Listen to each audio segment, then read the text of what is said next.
I know that the Kikuyu nation, for example, will come. Our brother Rigiji would want to come. And those who spoke badly spoke for themselves. And others will come. The Luyas were here with a lot of cows. Mamaida will talk about the cows when you go there, because my brother can't take any cow with him. He's rested. But we are so honored to have this opportunity and to assure him that the values he lived for will never die with him. In fact, he's more powerful in death than when he was alive.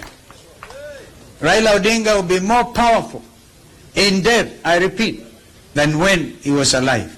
Because he inspired the young Kenyans. He inspired the Gen Zs. And I remember that little girl in 2024 who said on the television, Baba, Baba, you have done it now. Rest, achia sisi kazi. And they did. They even went to the Central Business District.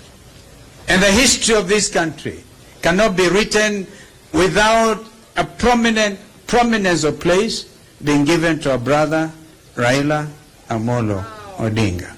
May the champion of democracy, may the champion of devolution rest in eternal peace. Amen.